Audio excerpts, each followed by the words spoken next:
But deep inside, and away from church, I was a completely different person. I was a compulsive liar. I was just someone who, if you knew me, you would not want anything to do with me. You would not want anything to do with me. I would happily stab you in the back if it benefited me. I would build relationships with people just to get what I wanted out of them. I didn't really want to divulge myself, because I found security in building a wall of lies in my life. So that's what I did. As I got older and older and older, I didn't change, just the lies got bigger and bigger and bigger. And then it got to the point where I moved on from lying. I got into stealing as a young kid. I tried it out one time. I didn't steal because I wanted the stuff. I believe the first one I stole was a packet of sweets, but it was the rush I got out of it. It was the adrenaline rush of doing something wrong but not getting caught. So I started doing more and more and more, started to develop, just started to get bigger and bigger things. But while this was going on in church, I started to play in a couple of bands.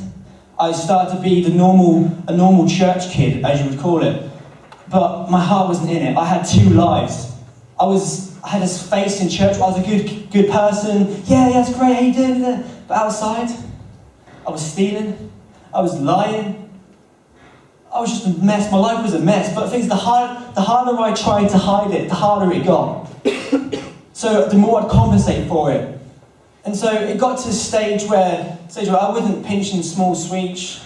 I never saw anything big, but I'd go into shops, steal some headphones, walk out, and I still had the same kick. But the problem was that kick was getting less and less and less as I did it more and more and more. It became a habit. As I walked into the shop, most people look for a bargain. I was looking for the first thing I could steal. But what happened one day was I went to Primark, grabbed a top, put it in my bag, walked out. Next thing I know is I've got this hand at the back of my neck. I got my arm being bent backward and I'm facing the floor. And basically the guy caught me shoplifting, followed me around and busted me. Took me upstairs, brought the copper in, they sat me down and they're discussing what to do with me. They're discussing if they should take me away to lock me up, they're in their rights or they're going to show me leniency. And at that time, was the first time I ever truly prayed. I know it's kind of a cliche when you're stuck in the thing, you kind of pray. But inside, I always knew God was real. So I decided I was praying with God, if you get me out of this, I'll serve you, I'll do whatever you want. But do you know what? He did. He got me out of it. I was given a caution and I was let off. But the problem is I still had this face of lies. And so the first thing I did was I lied.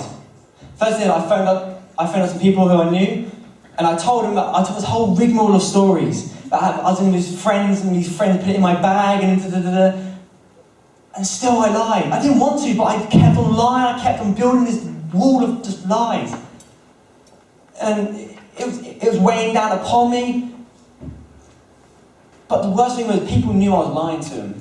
And so after saying this prayer, I kind of just went, God, I need you to change me. After saying that one prayer, I knew what I could do, so he did, he changed me.